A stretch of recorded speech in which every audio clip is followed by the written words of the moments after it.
Welcome, everybody. Thank you for joining us this afternoon.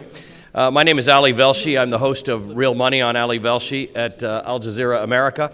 And I want to welcome you for a great conversation with the panelists who you've got the bios for in your handouts.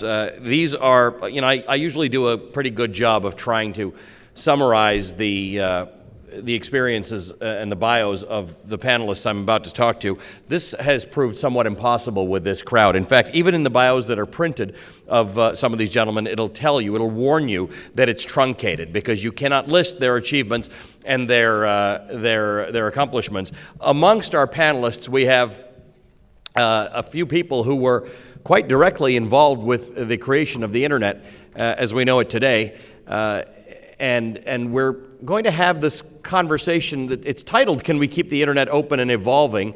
But in fact, the ability of our guests to go further than that, to give us some sense of what they think the challenges are to the internet, and they think the opportunities that we're not thinking about is kind of remarkable. And given that these people were thinking about these things way before any of us were, I think they might have a better sense of what we're missing and where we might be going in the wrong direction.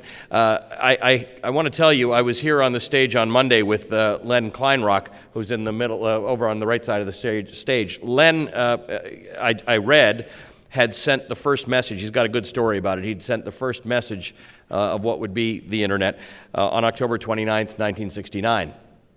And I didn't get a chance to discuss this with him on Monday, so I told him, I said, Len, that's my birthday. And he said, well, that's great. How old were you? And I said, no, that was the day I was born. To which he responded that it was the first he had heard of the internet actually causing a birth. But this is what I'm talking about, whether it's Len or Vince or Bob and our other panelists with very different perspectives, Joseph Kakande and Dan Kaufman. Their perspective is different. We're caught up in this world in which we have the internet, and we're not entirely sure that we all agree on what the internet means, but we do know that it is now crucial, it's integral, and so a little bit of past and a lot of future is what we're going to get out of this discussion. The way I'm going to do it is I'm going to have our panelists just talk to you for a few brief moments about anything of their choosing in terms of the future of the internet and its openness and its evolution. And then we're going to have a little discussion amongst ourselves. I have a number of submitted questions, truly fantastic questions, but I also want to take most of this session for a conversation between you and our panelists. So you see the two mics on the sides. In a little while, I'll open it up to you, and we will just have a great discussion for the next hour or so. Vint, I want to start with you, mostly because my big question to you is your title amongst many that you have held in your life right now is Vice President and Chief Internet Evangelist at Google. I didn't know there was any more evangelizing to do on the internet. In fact, I thought perhaps we might want to slow people down a little bit and tell them, could you guys find something else to do and not be on the internet? But give me your view, Vint. So thank you very much, Ali. First of all, there does have to be evangelism for continued spread of the internet. There are only 3 billion people online, and there are another 4 billion people to go. So I could actually use some help. The problem here is that you have to convince governments and the private sector that investment in infrastructure that will allow internet to flourish still has to be made. A case still has to be made for that. So that's part of my job. The other part, though, involves policy. And here we are, to borrow a term from my good colleague David Clark, we're observing a tussle in cyberspace right now over control. There are governments that would like to keep the internet from being used in an open fashion. There are governments that are concerned that freedom of expression among their citizens could jeopardize the government's control of the country. And so they would like to do everything they can to keep people from freely using the net. China is a very interesting case because they have 650 million people online. They have invested enormous amounts of time and energy and money building internet infrastructure, and now they're struggling to figure out how do they keep people from using it in the way that more open democracies would. So there's work to be done to deal with that, what I consider to be a tussle. In order to keep the internet as open as possible from the technical point of view, to allow entrepreneurial ideas to be explored, to allow new kinds of applications to be built, The Internet's architecture was designed to be as open as possible in that regard. New protocols, new applications, freely tried out. Not all of them work, but the network itself is relatively insensitive to what the applications are, and it's relatively insensitive to the underlying transmission technologies that are in use. And this freedom has allowed an enormous amount of experimentation, exploration, and new business development. So I think my most important concern right now is keeping that framework in place so that we can continue to enjoy the fruits of this open environment. Okay, we're going to be able to have a good discussion about that as the session continues. Let's go to Joseph Kakande. Joseph is with Alcatel-Lucent Bell Labs, and he is a young scholar with the Marconi Society. Joseph. Thanks. It's a pretty open-ended topic, but what I'll focus on is the issue of evolution. And I'll illustrate this with an anecdote that I found quite striking. A few months ago, I was sat at lunch at Bell Labs with a few colleagues, about 6 others. And I just mentioned to them that, Facebook bought WhatsApp for $18 billion this week. Now, all 6 of them turned to me and said, and this is true, what's up? Now, having used it for quite a while now, I was, initially I was a bit surprised. Does anyone out there not know what this is? And I explained what WhatsApp is, what it's for, and someone said, hey, look, you can do that with text message. And I tried to say, yeah, but it's a bit different. You can do this internationally. But I concluded, hang on a sec, maybe I am the current generation, the generation that is dealing with technology as it evolves. 2 days later, though, I was speaking to a family friend, and he's young, he's 12, and I saw him on his phone, chatting away. So I turned to him, in a fairly smug fashion, and said, thinking he's one of us, and said, hey, what are you doing? And he said, I'm chatting. And I said, what are you chatting with? And he said, Kik. So I said, hang on a sec, what's that? You don't use WhatsApp? And he turned to me and said, no, none of us uses that. So here I was thinking that I understand the way technology evolves, and I understand applications and services and what the internet means to effectively a young individual, but clearly that's not the case, and I don't think that's ever been the situation of the internet. So how do we find a metric that effectively is almost a universal definition for the internet as it evolves? Now it's a whole set of technologies change, but the one thing that strikes me is we've gone from a period 40 years ago, before I was born, unfortunately, during which the internet was something that Vint, Bob, Len, and Darpa, and I guess you can throw Dan in there, chatted about in a lab, to 20 years later, or 25 years later, a time when I was a young boy growing up in Uganda, in the middle of nowhere, really, suddenly found out that I could use this tool, that effectively opened up a whole new world that I'd never seen before. So this evolution in terms of numbers, from 1 to 2 to 5 to 3 billion, has been quite dramatic. And how, beyond issues of policy and regulatory affairs, beyond issues of Netflix dealing with Comcast and, how much do we pay to deliver bits from A to B, is how do we get the internet from, we've done the 0 to 3 billion. How do we get the 3 billion to 6 billion? And it'll be great to hear perspectives as to how we can actually achieve this. Thank you, Joseph. Bob, before I get to you, I want to mention, by the way, at about 3:30, there will be a bus here, or buses, to take you back to the hotel, and at right where you got dropped off. And at 5:30, there are going to be buses that'll bring you back for dinner. So I just wanted to let you know that. Bob, you kind of ruined the flow of this whole thing, because you actually think that before we worry about keeping the internet open and evolving, we have to have a bit of an agreement on what the internet is. And you think that sometimes people say different things about it. Give me your views on that and our topic. Well, this is a concern I've had for a long time, especially when Congress passes bills about the internet and they define it as a network of networks. And so I'm saying, if I hook up 2 networks in my bedroom, does that law apply to what happens there? If I hook up 2 more in my kitchen, does it apply there? The reality is that before Vint and I ever got involved with the networking itself, there were other kinds of networks, computers of all kinds, including applications, dial-up and the like. But the internet was not about those networks, computers, and applications. It was all about making them work together. And if you read the paper that we wrote, it was all about a protocol for intercommunication. And so to me, what the internet is a global information system, in that it helps to cause information to get moved properly from place to place. and it can grow in the future to deal with information management at even higher levels. So to me, it's not so much a network as it is a capability that's provided by a set of protocols and procedures that we were involved in. There's actually a federal government definition that you can find on the NIDRD site. It was adopted some roughly 20 years ago that defines it in terms of IP addresses and their logical follow-ons and extensions, and protocols such as TCP and their logical extensions and other IP-compatible protocols, and it includes the kind of applications that you might make use of.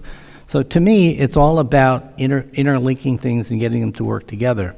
If you think about it, those protocols today, in their essence, are not that much different from the ones that we originally created. They've been tweaked here and there, but they have existed over a scaling of about 1 million in the performance of the underlying technologies.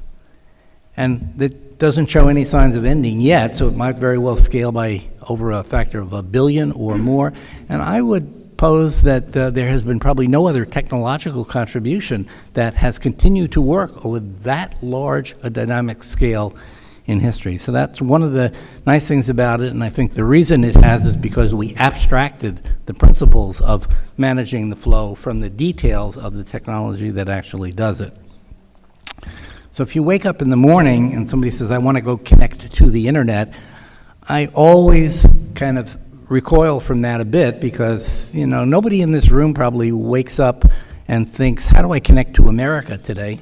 You are, you know, if you're born here, you're an American, and whether you're asleep or awake or whatever, you're just part of it. And so if you've got a cell phone in your pocket and it's got the IP protocols and able to communicate, it's part of the internet already, so you didn't need to connect to it. You might as well argue about the rest of the internet connecting to your cell phone. And then finally, I would point out that the real importance of the internet has been pointed out, its openness, and therefore I translate that into its ability to make it easy for people to get involved without central approval or things like that, but more importantly, its ability to scale and evolve. And the single most important factor in its ability to scale and evolve, once it's made open, are the social structures that end up managing it. And there have been a number of them over the years, starting with something called the Internet Configuration Control Board that had been put together mainly to make sure that the community got involved in helping to build out the Internet. The Internet Activities Board that took over for managing some of that stuff under the overall auspices of Darpa, but managed by people in the research community, to the Internet Engineering Task Force, which was actually one of the working groups under that original IAB formulation, to the creation of the Internet Society, to the creation of ICANN, to the creation of the Internet Governance Forum, and a whole bunch of other factors around the world that are continuing to help the Internet evolve. So when we talk about it, keep in mind, we're not talking about the web. That's an application on the Internet. We're not talking about email. That was an early application on ARPANET that just happened to then work over the multiple network environments. We're not talking about DNS, which is another application, very entrenched, very embedded in the Internet, that maps a name to an IP address. We're not talking about IPTV. These are all other things that happen to make use of these capabilities and parameters. So once we have a pretty good view of what we're talking about as the Internet, we can embellish it and talk about the Internet writ large. But when I think of the Internet, I just think about the mechanisms that enable that all to happen. We're going to have a good chance to talk about that as well. Leonard, Kleinrock, first of all, I appreciate you sending an email that resulted in my birth. Are you sure? Back here so you can hear me. I was just thanking him for sending an email that resulted in my birth. Len, give us your couple minutes. Sure. Well, Bob, I agree with your definition of the Internet. But if you ask my granddaughter or the taxi driver that took me here today, they do think of the web and email and Facebook and Twitter as part of the Internet. So in this meeting, we can talk about it the way you defined it. But out there, the world sees it as one big glob. It's the broader sense instead of the narrow sense. At any point, that's a reality. But the title of the session is Open and Evolving. When I think of evolving, it brings up a biological metaphor, And the biological metaphor is one of adaptivity, mutations, survival of the fittest, moving and changing. And in order to make all that happen, it's certainly clear we have to keep it open and allow all participants to contribute to its evolution in that biological sense. The original vision that I had for the internet was eventually that it would be invisible. We had a reference to that today from Joan Marsh. The internet is not invisible. It's too much in your face, it's too hard to use, it's too complicated. The human-computer interface, in most cases, is poor, and I'll be kind about that. So hopefully one day it will disappear into the infrastructure and into our bodies or whatever, but you won't have to deal with the kinds of contraptions that we have to face today. Just the interfaces are terrible. The other comment I want to make is we have passed a tipping point in the last few years. It used to be that technology would race ahead, and the applications would see that technology and try to exploit the technology that was passed out by the world of engineering. Nowadays, the applications have raced ahead of the technology, and the technology is trying to catch up and provide the kinds of bandwidth and capabilities that the application is demanding because of the huge population of people who are coming up with needs and new applications. And the last thing I'll say in these introductory remarks is that, in my mind, the internet is in its teenage years, and as a teenager, it's behaving with a mischievous fashion, erratic, unruly, and disobedient. And that's the animal we have today. We hope it's going to mature.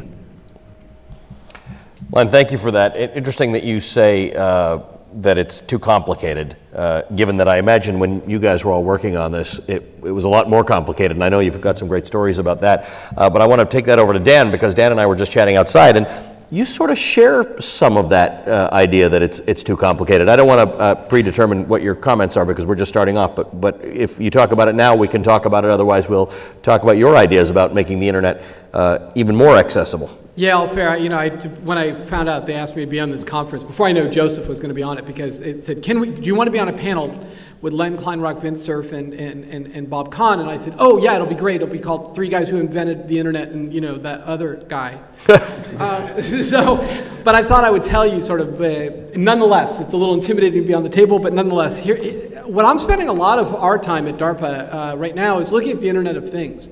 And I think, like you, we're very, very excited about the Internet of Things, but I will posit to you, I think if we don't have a fundamental new security, cybersecurity policy towards it, we're not going to enjoy the Internet of Things at all. And to understand that, take a half step back and just think about how broken cybersecurity is today. You go to a store, you give somebody your $3,000 or $4,000, and they give you, your PC or your Chromebook or your Mac or a phablet, which is a terrible word, by the way. And you get it, and what's the first thing they tell you? They tell you it's broken, right? They say immediately. They say first thing you need to do is go home and patch it.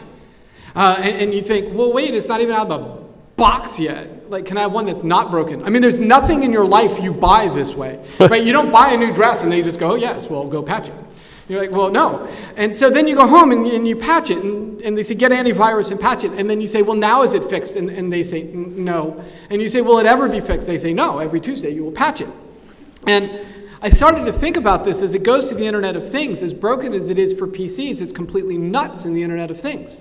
Think about, what does Patch Tuesday look like for your insulin pump or your thermometer or your car? In my case, I live in the national security world, so I was picturing the 7th Fleet, storming to Baran and then saying, oh wait, Patch Tuesday, come back. So what we're spending a lot of time and effort at DARPA is trying to come up with a new cybersecurity model, because I don't think we want to slow down the Internet of Things. I think there's wonderful things coming from it, but we need to get away from this whole idea of selling you broken systems. I think we can actually make things correct by construction, and things that we can do so that we will all enjoy the Internet of Things, because, I too want a self-driving car. I just, want it to be safe. Your refrigerator could go attack your pacemaker. Yes, exactly. We can stop that.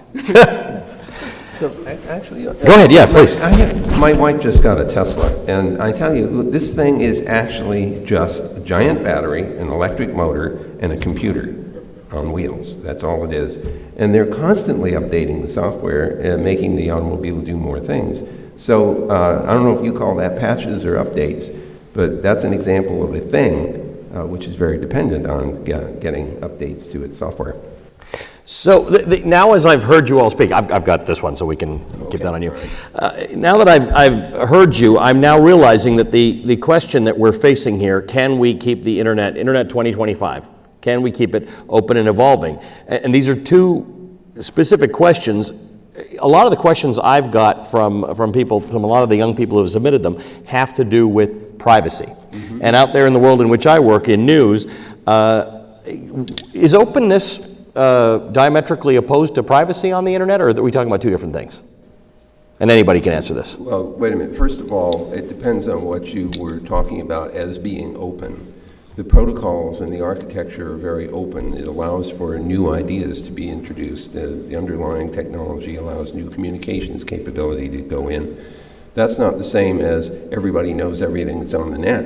And I think there's a very strong signal that's already coming that's saying that we need to do more to think about protecting privacy.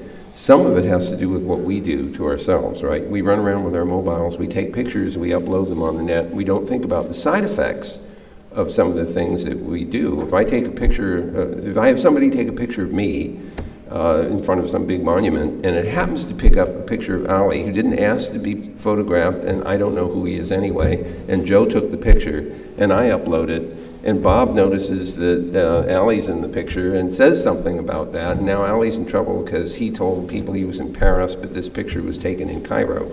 So we don't actually know, our intuition for the side effects of using these technologies is still very immature, and privacy is one of the things that suffers. Bob? So I just wanted to weigh in on this topic. Everybody thinks Google knows everything about everything, and Lynn's definition of the Internet being whatever people think it is what it is, so it must be the way it is. I'm of the opinion that there's a fundamental conflict going on in the young people of this country today. A lot of the older people either don't spend that much time with the Internet, or don't understand it, and we were hearing about the way television is going from Ali. But to me, the young people, when they get on things like Facebook or other social media, are making their whole lives available. And I mean, they're sort of saying, privacy is a thing of the past, get over it. And yet, on the other hand, there's intense concern when somebody else is finding out pieces of information they're publicly putting up themselves.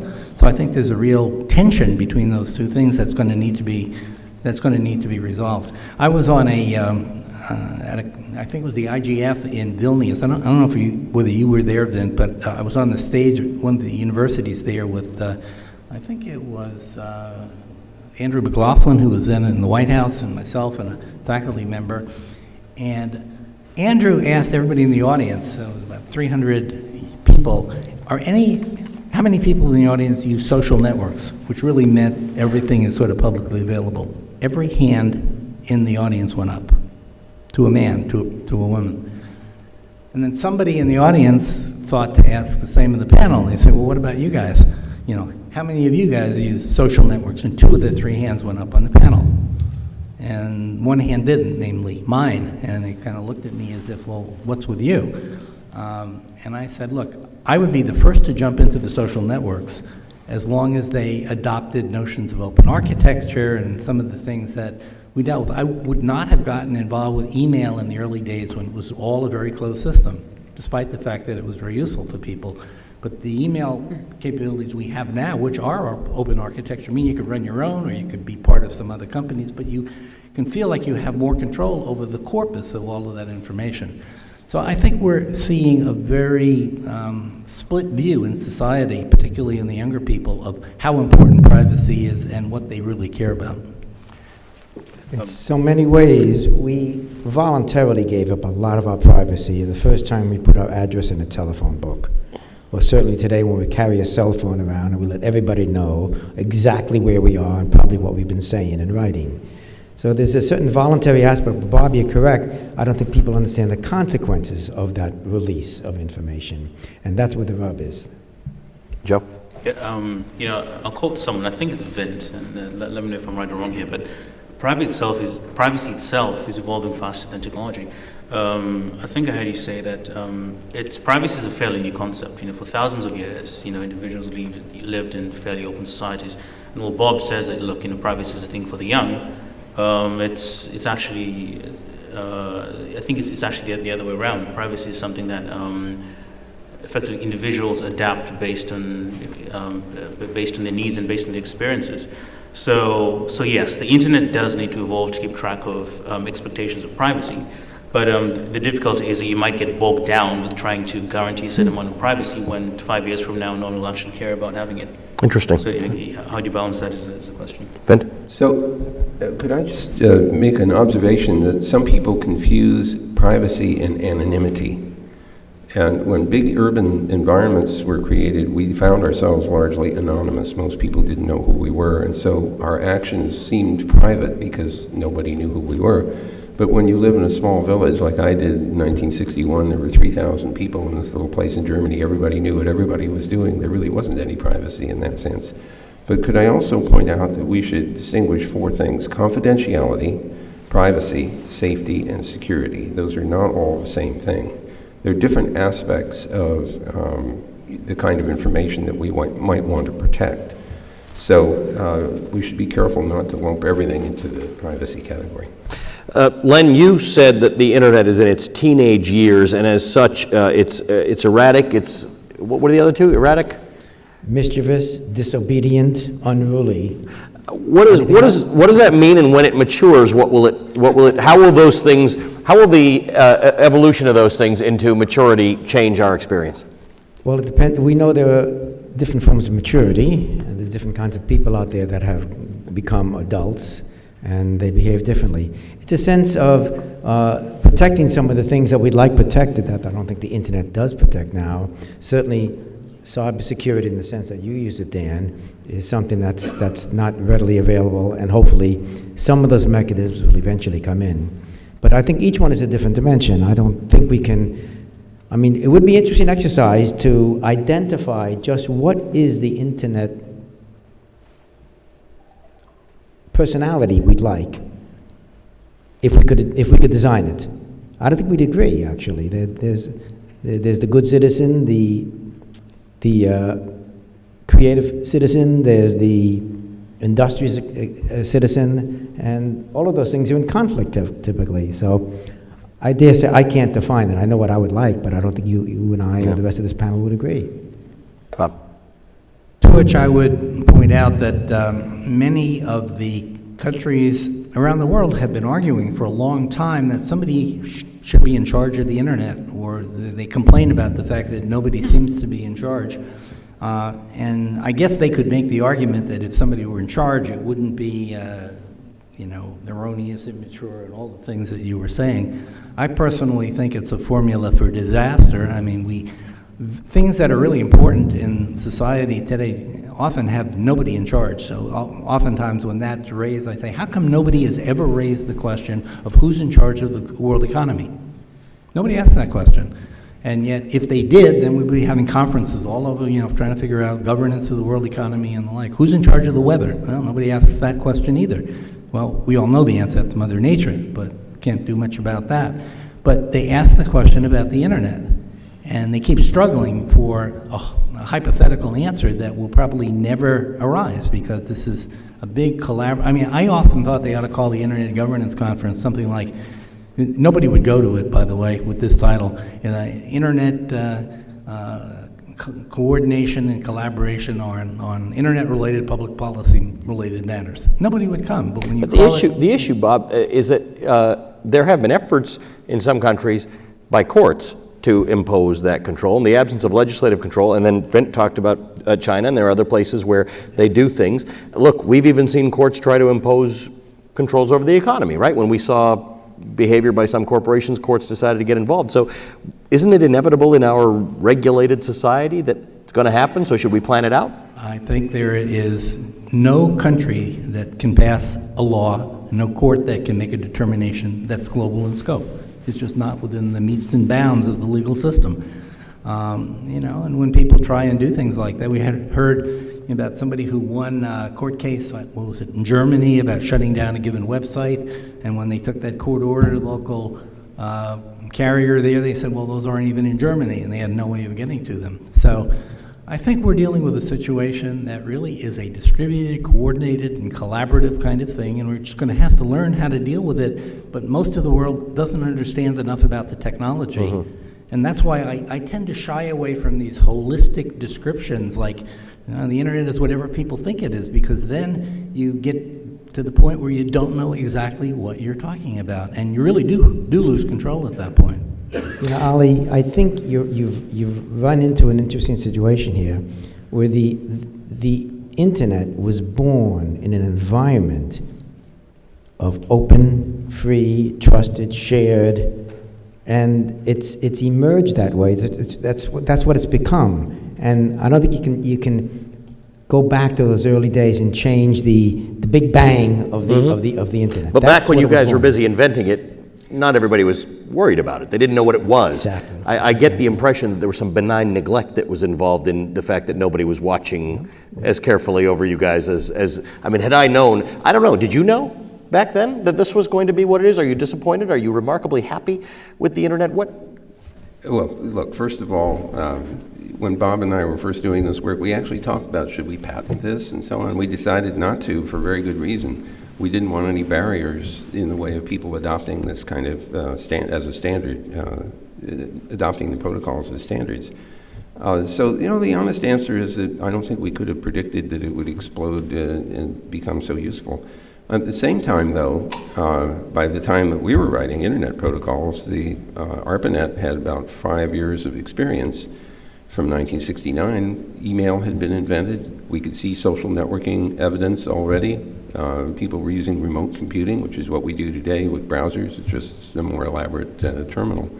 So I think the answer is, at least I can't speak for Bob, but I think we felt that this was a really powerful technology and had a lot of promise as long as it was open and was able to accept ideas from anywhere that they might come. So, quick poll of the three of you, you actually think it's evolved the way you planned it, in that sense? It's remained Not planned. open? I like to give a very fanciful answer to that question when people ask it to me. I would say when we were doing that work in the early 70s, we knew with absolute certainty that in about 10 years the personal computer would be invented.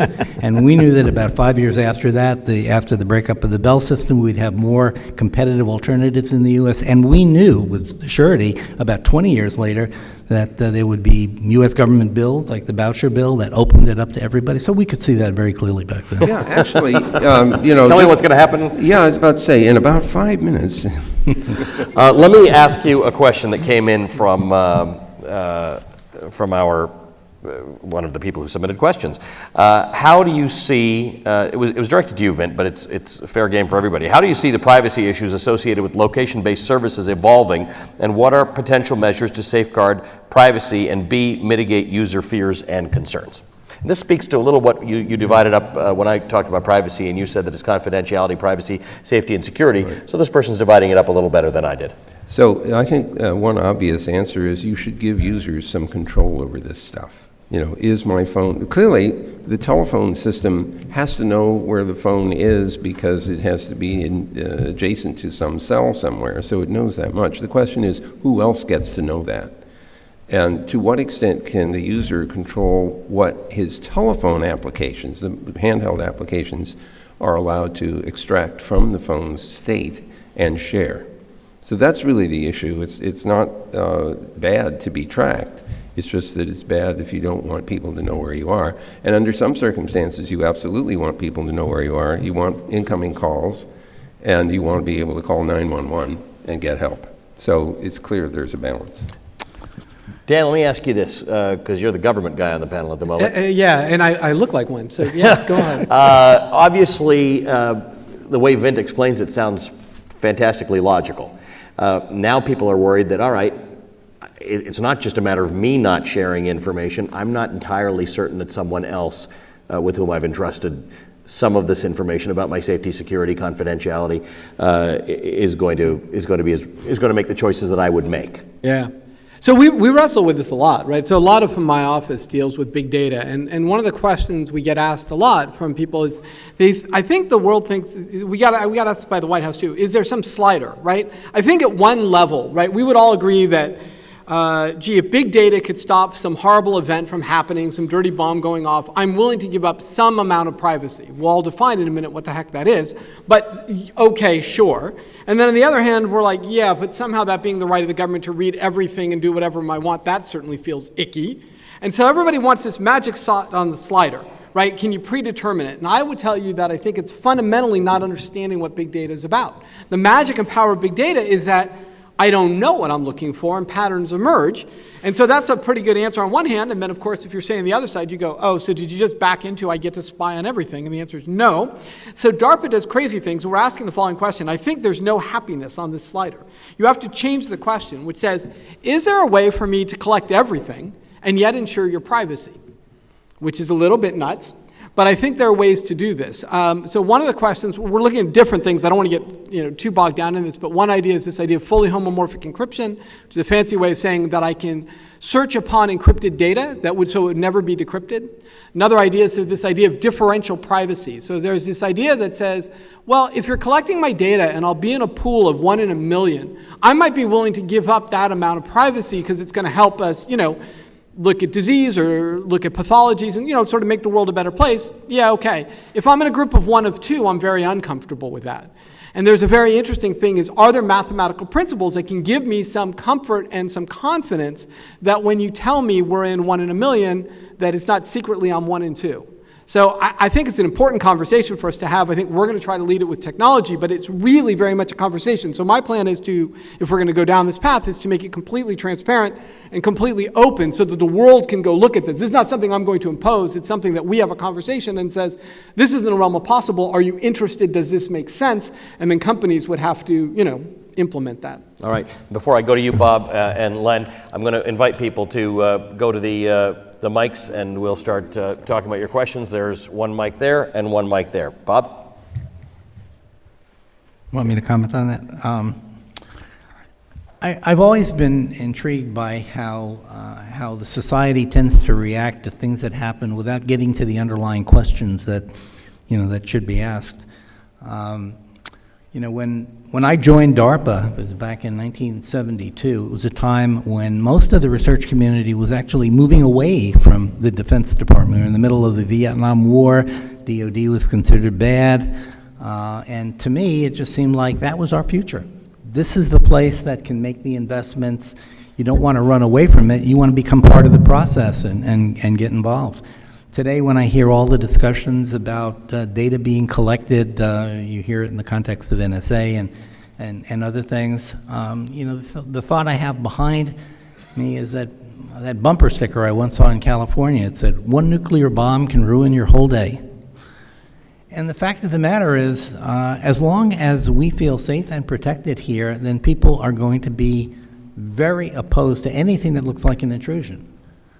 But the minute something happens that puts us all in fear of something, like a nuclear explosion somewhere we care about or anywhere, then suddenly the question is going to be raised. Why didn't we do something about it? Who didn't know? What weren't they doing that they could have done? So ultimately, it's a question about what it is we're trying to either protect against or understand. I mean, if we're trying to figure out where disease is growing, maybe we need access to medical records more quickly than before. But ultimately, when you walk out of your house, I take the point of view that whatever you do publicly out there is public. Now, I would be very unhappy if my whereabouts got printed on the front page of the Washington Post. But the fact that somebody could figure out that I left my house at a certain time, drove down a certain road, they could be doing it by satellite. You see all of these films where various intelligence agencies have all this data they can home in wherever. I'm assuming that when you walk out of the house, you're in a public space, so that could be done. The question is, if that information is collected, toward what end is it being collected? How is it being used? And that's the societal debate I think we need to have, and doesn't show up, maybe it can't happen, because once you get into that discussion, it's tipping one's hand too much, but that's where I come down on that issue. So I have a comment which actually addresses part of that. I wrote a paper some time ago called The Internet Rules of Engagement Then and Now. And one of the conclusions I came to was everybody should be able to at least state the privacy policy they would like applied to them. Doesn't mean it will happen. At least be able to articulate it, on the one hand. On the other hand, you should be told by the organizations which are, in some sense, encroaching on your privacy, you should be told exactly how your privacy is being handled by each organization that's coming in. Now, I understand there are issues about government classification, security, but when Facebook, when I bring up a Facebook app, which I don't, by the way, I should know exactly, and I don't want 30 pages of text. I want something I can understand. So what is the privacy policy that you are applying if I go ahead with this? And that's not clear these days. So I should be able to state what I want, be able to know what's happening to me. It doesn't solve the problem, but it's a first step, I think, in getting some clarity as to where we are. You think that's part of net neutrality? You want to talk about net neutrality now? No, I just wanted to know if you thought that was part of it. Certainly it is. I think so. All right, Okay. I think there was a gentleman here. Thank you. It's a very good discussion on us trusting the internet to our social data and our personalities and our information. But now we're also seemingly trusting the internet to maintain our currencies and our assets and transactions through the blockchain. And I was wondering what your thoughts are on the internet as it exists today, to how much we can entrust it to maintain something like the blockchain for something as critical as currencies and monetary assets. Oh, but one of you know what that question meant, because I didn't. I couldn't hear enough of it. The blockchain. I don't know what that. This is the Bitcoin stuff. Bitcoin. Yeah. Oh, there we go. Okay, All right, yeah. good. So I thought you guys are so advanced, you're using different words for it. Well, yeah, right. So actually, I'm impressed by the technology behind it to, cement transactions into time and space in such a way that you can't falsify a transaction or reuse the currency after you've already transferred it to somebody else. But personally, I run the other way, and there are several reasons for this. One is that there's a finite number of bitcoins in that particular design, which implies that if they're going to be globally useful, you have to increase the value per bitcoin, which now means that it's not a stable fiat currency anymore. It's more like a commodity. And I, for one, would not want to receive payment in pork bellies as an example of another alternative commodity. So there's that problem, and then there's the problem of things like Mt. Gox, where $400 million worth of bitcoins evaporated, and somebody found some, and blah, blah, blah. So my reaction right now is that that's the wrong design, even though there are people running around trying to commercialize it. But I think it's worth thinking about. I'd rather see this rooted in a banking system where there's some tracking going on. So the anonymity that is attractive to Bitcoin also attracted a whole bunch of bad guys, including the Silk Road team, to do all kinds of drug deals and who knows, gun running and everything else. So I'm not persuaded right now that that particular kind of digital currency is what we need. Could I make a comment on that as well? Yeah. Bob made a point, and I think it's relevant to what you just said about the distinction between the internet and the applications that run on it. The last major vulnerability with Bitcoin ended up being due to the fact that the protocol was misdesigned. It had nothing to do with the technologies on which it was actually being run.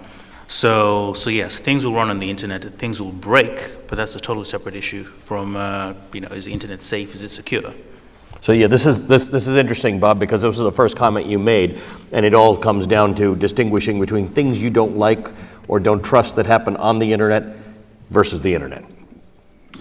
Yeah, that's one way to put it. I think the way that I would deal with that question is to raise it in the context of what you expect of quote, the internet, unquote. And if what you're talking about, the problem with net neutrality was the FCC went beyond a definition of the internet that would have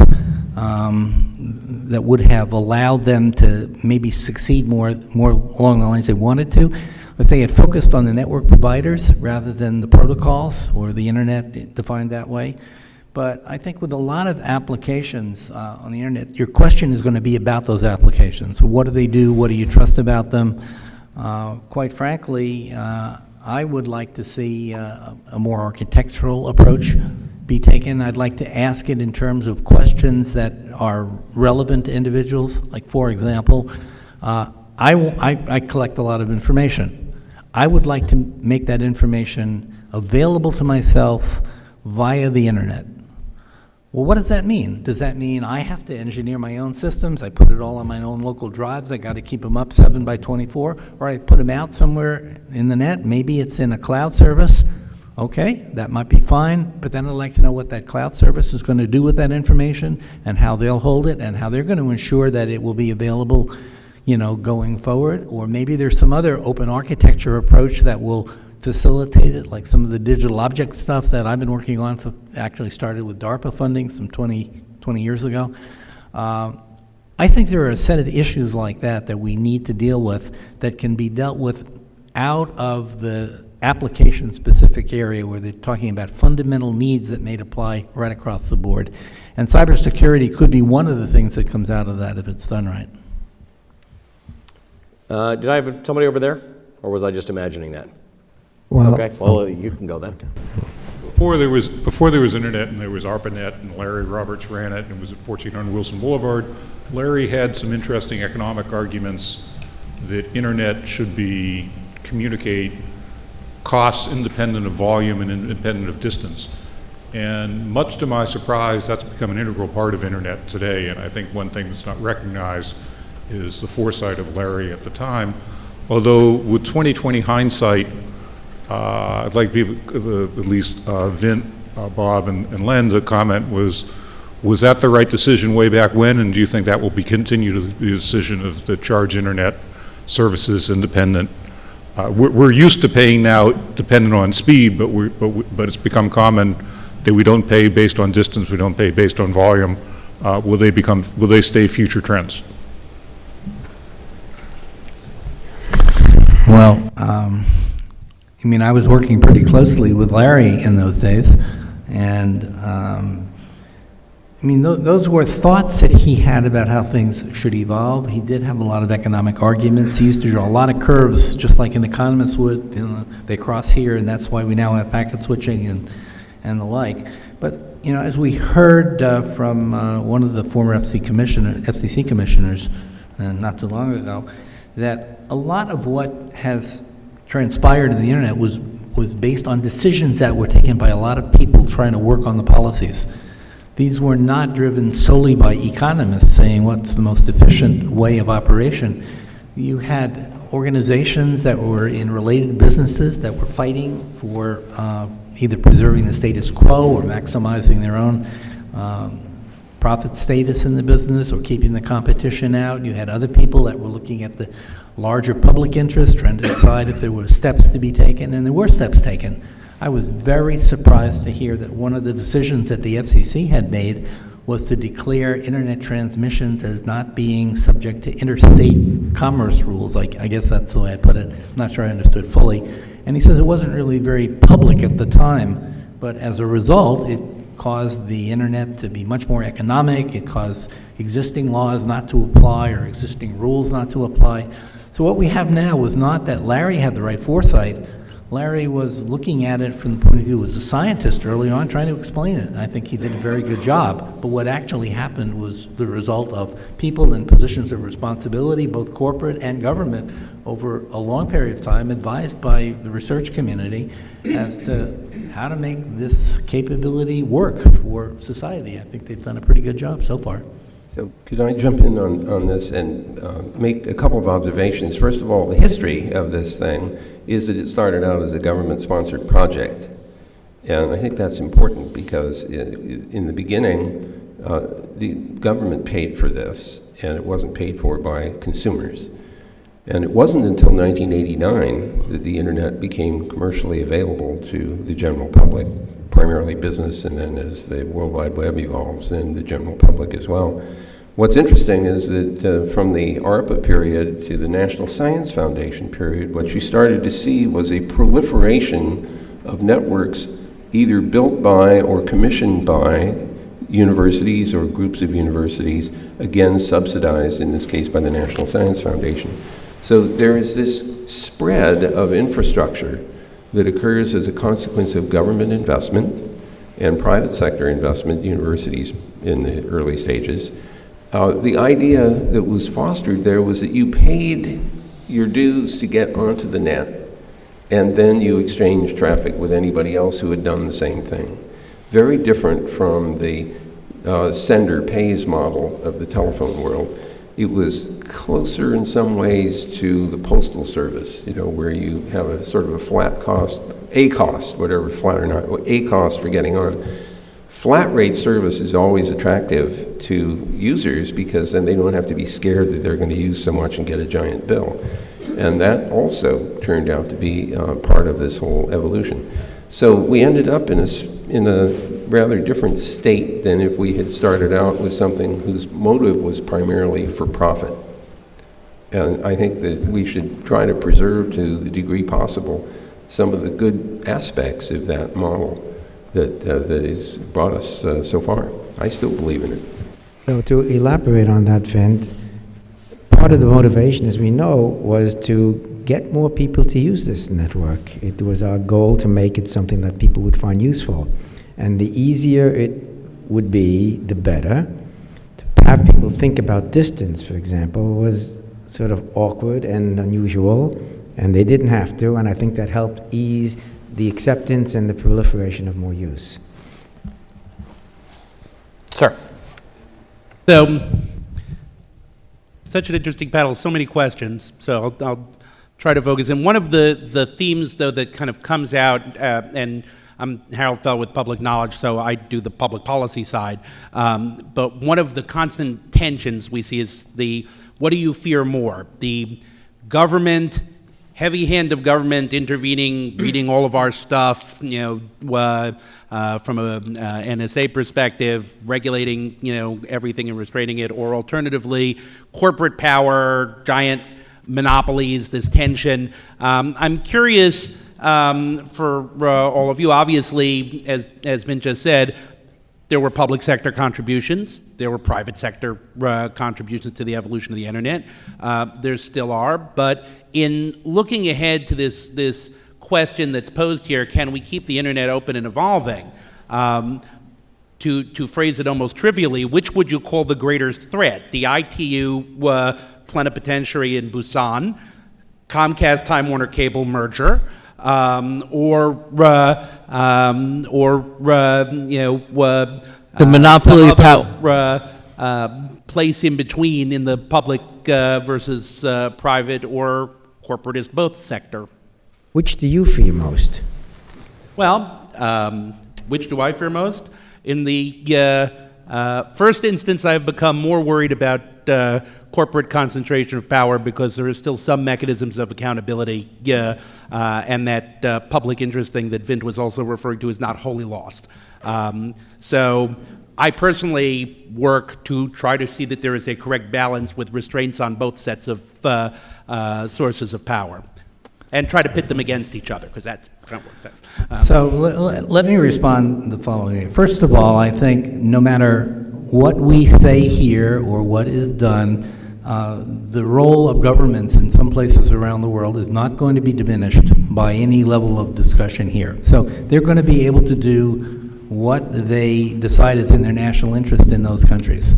For this country, I would say, those of you who fear government, at least in this domain, as my personal experience, probably do so because you weren't part of the government. I mean, I remember all kinds of times when people would complain about what the government was doing when I was at the center of it, and I could, like for example, one year, after we started the strategic computing program in what was then IPTO in Darpa, we had a major effort in applying artificial intelligence, and the Congress came back and took all the 6.1 money and moved it into 6.2 to consolidate it.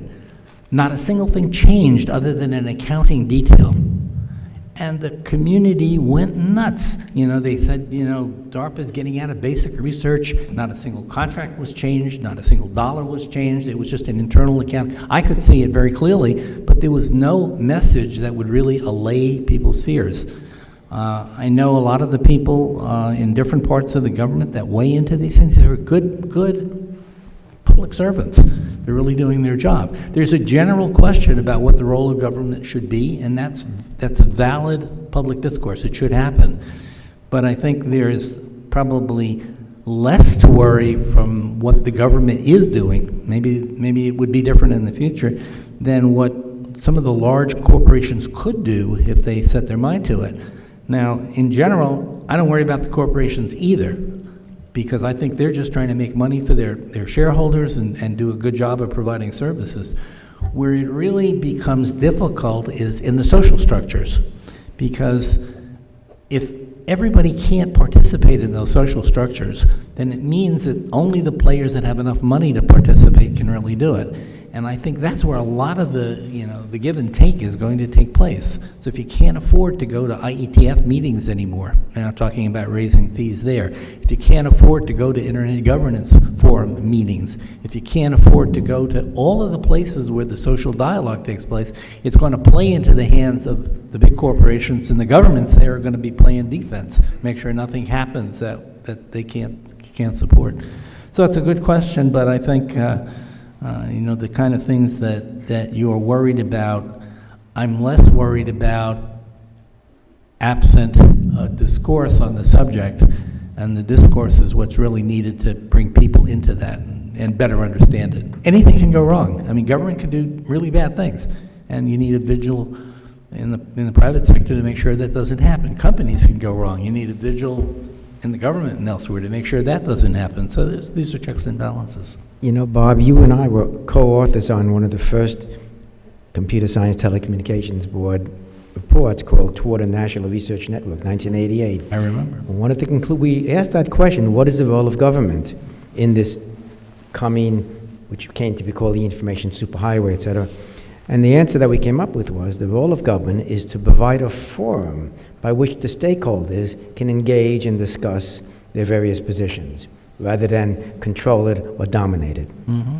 Just to provide the clearinghouse for a discussion. Mm-hmm. One thing I think I'd add, because I not only do I think that's right, but I think there's another role, or at least one we take pretty seriously at DARPA. I think our job is to be sort of an S&T leader position, which is to take things out of techno-speak and take things away from ignorance comes fear, right? And either, or overhype. And I think part of the job is to be able to explain to, whether it's policymakers or everybody else, so that we can have actually intelligent conversations. This is in the realm of what can happen today. This is what's in the realm of possible. So let's have a discussion over, where the bounds actually exist. And I think it's a very useful role for government if we do it right, and if we, respect that and have a respected position, so that somewhere you have to go for truth, right? Because it's always nerve-wracking, because you're always hearing, it's like when you listen to the news, right? We were talking about, I hear one guy and just whatever the other guy says, he's an idiot. I don't know what to do with that.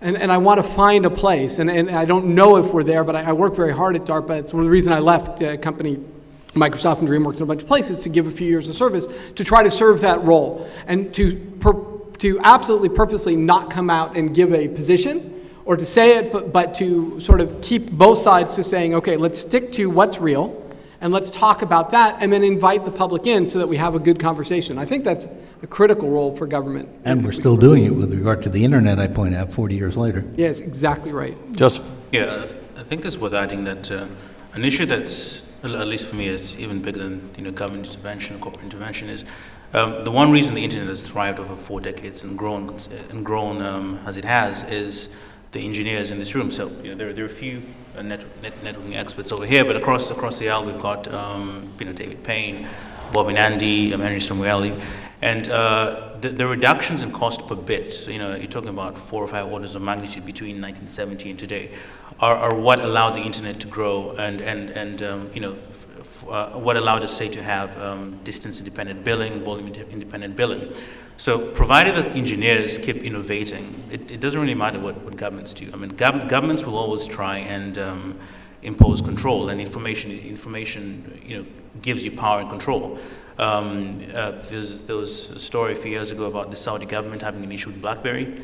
They wanted access to BlackBerry communications, but the reality was that the technology was secure enough for them not to have any way of doing it without getting BlackBerry's intervention.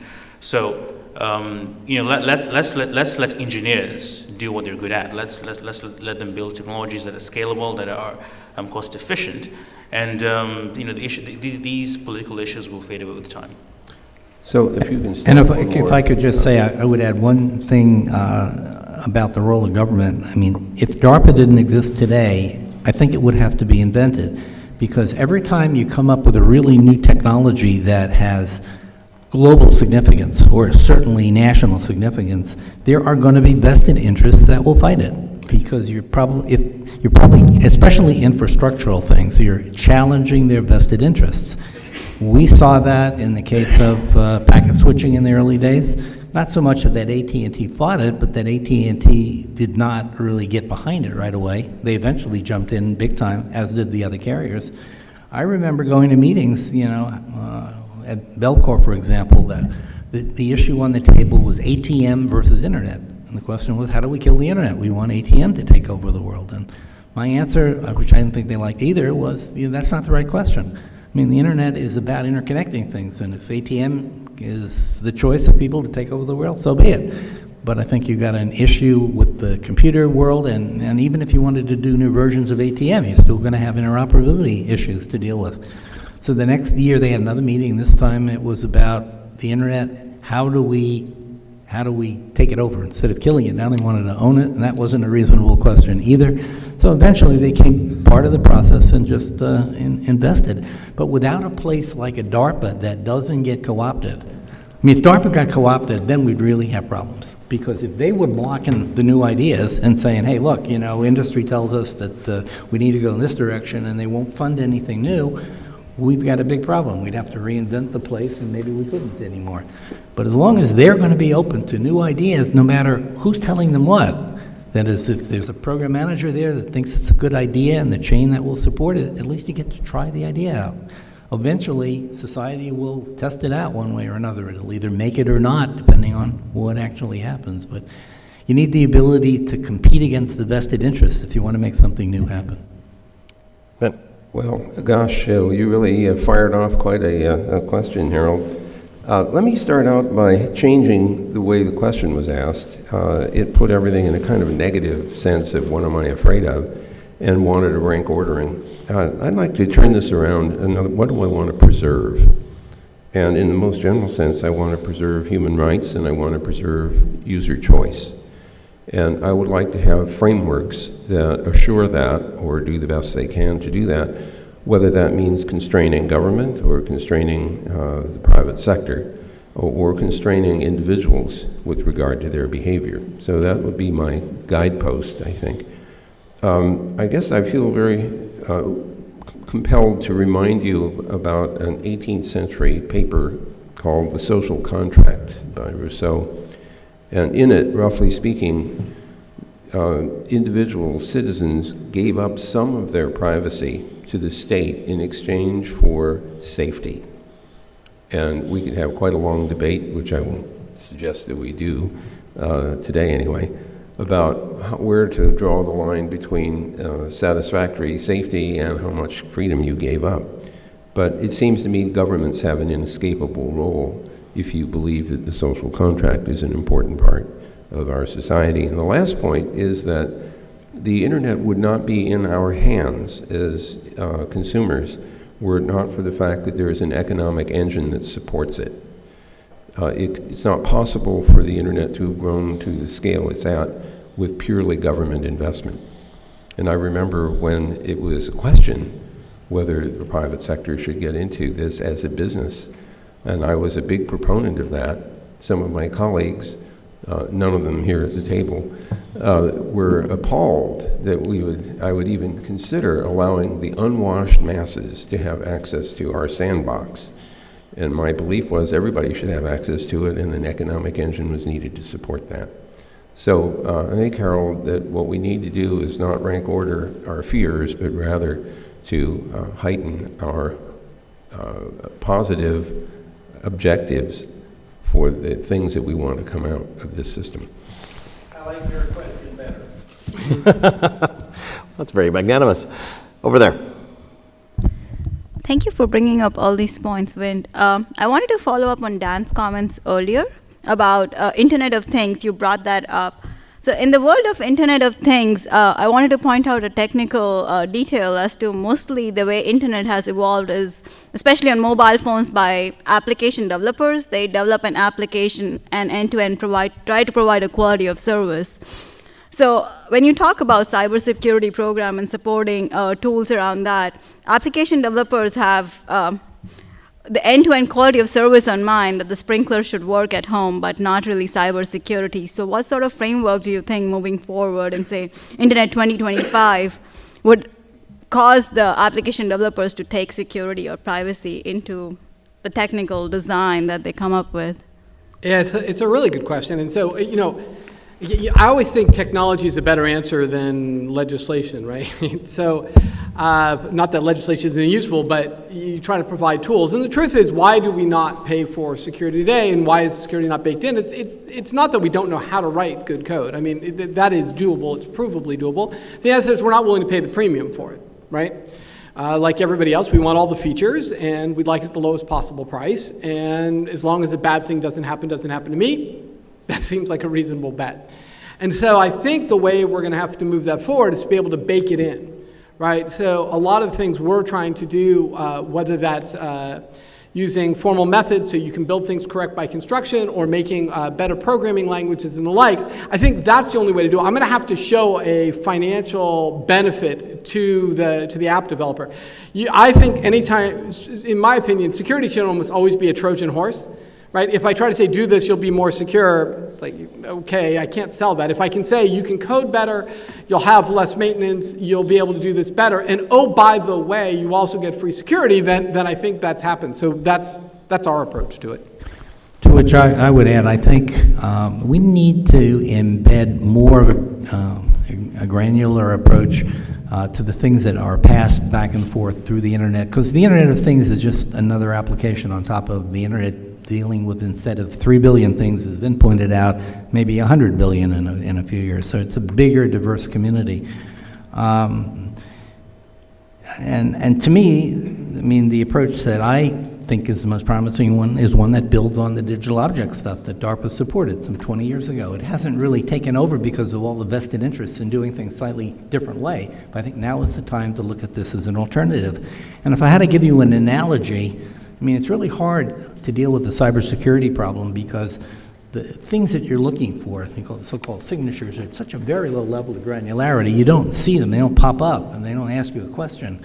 But if you were providing border control, we're kind of in the region where the guards at the border think, whoops, there's an electron that went by, wonder what that was about. Whoops, there goes another photon, wonder what that was about. And you deal with things that cross the border in larger aggregations. It's a person that came across the border. They're identified. You can find out about them. It's a ship that came into a dock. It's a container that came in. Maybe it's got a manifest. And I think we're going to have to deal with interactions with our systems in the future in a way that allows the things that are coming in and going out to be more identifiable. And that's where I think this whole digital object regime can fit in. Thank you. I think today's discussion mostly centered on the openness, control, security, and privacy, and so on. And it's very rightfully so, since one of the title is openness. But I would like to point out to the evolving parts, especially on access. Dr. Vinton Cerf mentioned about now we have 3 billion people accessing internet. We need another 3 billion to be accessed. Since I work in the developing countries mostly, I would like to know, what do you think is things needed to really expand index access to the next 3 billion people?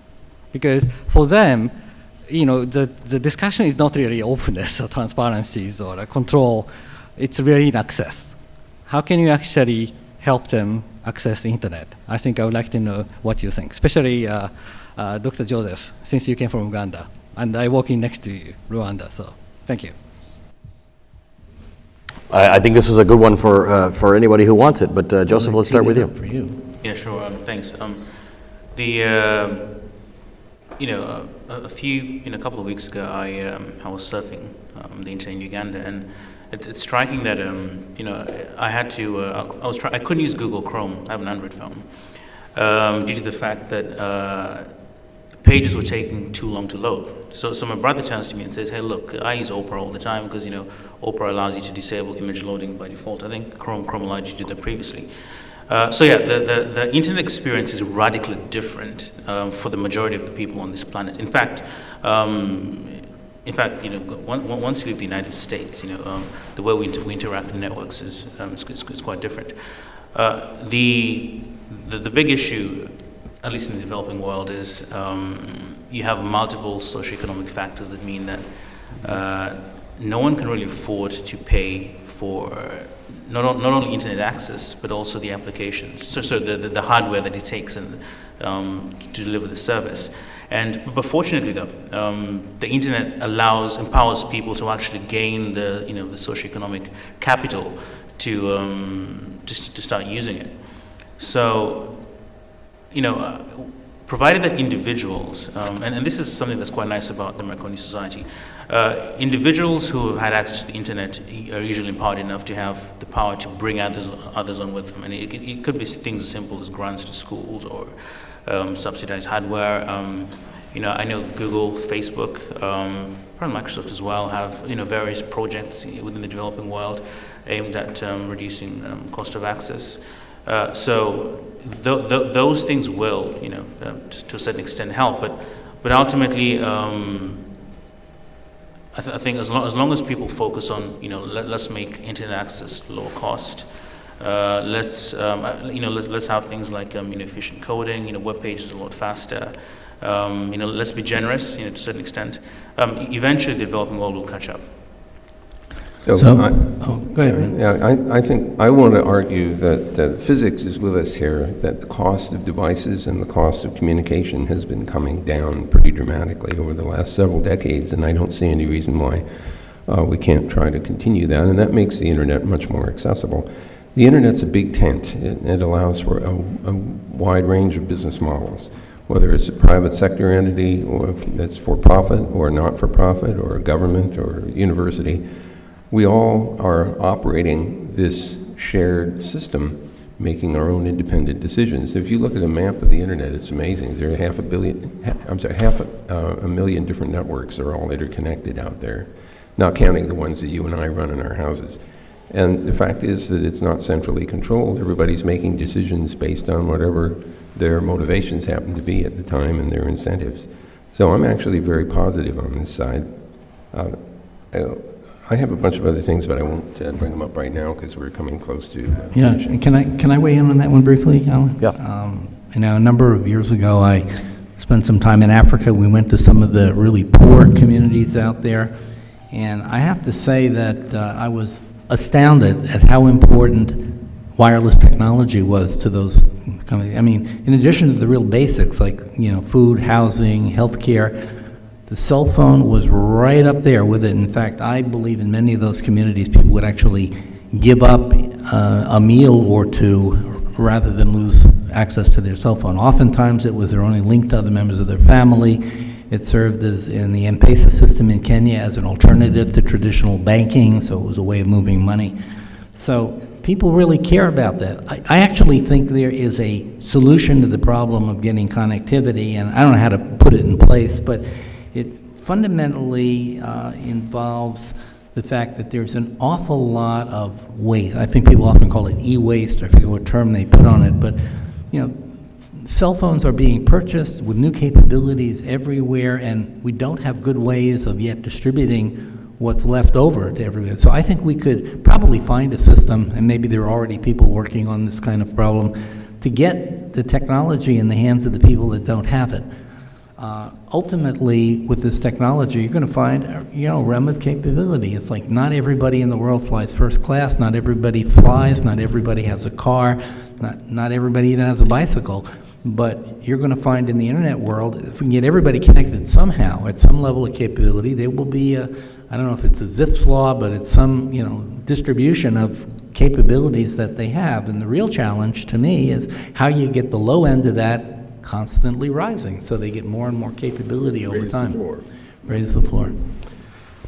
You've been very patient, sir. We're getting close to wrapping up, but there was no way I was not going to let you get a question in. That's okay, because I've learned that even the folks on a panel like this are enormously accessible if you ask them intelligent questions. They are. And they're here because they want to talk about it.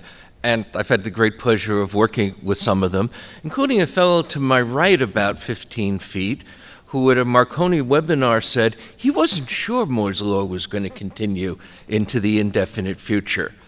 But that's for another time and place. Let me give two pieces of good news to people who are talking.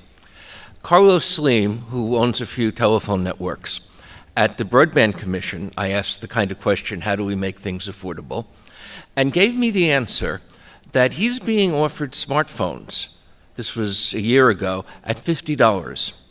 And because the equipment is so cheap, he thinks that 2 billion more people will be connected in the next few years. And I'm actually seeing that. Some of Vince's colleagues ran some numbers with me, and we've calculated that Africa will have more internet users than the United States around 2017. That came out of the VNI people massaging the numbers. And I think that's great, and I think Africa needs to have a bigger role in how we make these decisions and so on. Another piece of good news is that while Africa wants to have these decisions, in practice, and I'm speaking as somebody who went to WICIT, is going to Busan, Harold does not have to worry about any control coming out of Busan or anything significant at all other than a great deal of rhetoric. So the Russians and the Africans are going to say they don't want the U.S. running the internet. The U.S. is going to say, we have a great system that's worked really well. We don't want to change anything. And the way that system is rigged, there will be nothing but talk coming out of the ITU, who really don't want to take over the internet. That was just a political thing. But question, I've been hearing... You make one more statement, I'm going to have to put you on the panel. I have my own Is there a question? since I'm a writer, but absolutely a question. We heard talk from Vint about the 500,000 networks or 500 million networks, and one of the folks who's written a lot about this is Elie Noem of Columbia, who wrote a book on network of networks, which has made me think it up. And what he says is, we're going to do just fine without one global internet as long as the interconnection is robust and you can communicate from network to network. But a lot of folks around ICANN and other places that some of the panels are involved are saying it's crucial we have one global internet. And I'm trying to figure out, can we stick with the network of networks and good communication back and forth? Or do we have to have the control of a single global internet? Okay. Vin, before you answer, so I apologize. Today is the Darpa Alumni Day, and I have a car waiting for me, and these people can answer it perfectly, but I have to jet. So I didn't want anyone to take it rude, and I will take whatever Vin says and probably double it, and it's probably a pretty safe answer. Thanks, Dan. Thank you very much. So, look, the internet is a collection of networks, but it's held together by a common and global address space, common and global namespace. Those two concepts are really important because they lead to casual end-to-end connectivity no matter where you are in the system. And that's absolutely essential to its utility. So I'm going to take your question and I'm going to use it to project into the future and argue that the ability to assume that any device which is programmable and has communication capability can be part of the internet is a kind of casual connectivity. And it changes the way you think about everything, including the Internet of Things. When you think, I have this device, whether it's a small appliance or your refrigerator or your car or whatever, if you can, without much concern, say, I can connect this to the Internet, then you open up all kinds of possibilities for third-party businesses and services and the like. Now, at the same time, you also open up all kinds of concerns. And my least favorite headline is the attack of the zombie refrigerators. And this is where 10 million refrigerators in the US have been reprogrammed to attack Bank of America. And the problem is not that the software in the refrigerator is capable of doing that, the hardware is capable of running any full-up Linux operating system, and if it's compromised, you could load in a substantially dangerous package and organize all 10 million refrigerators.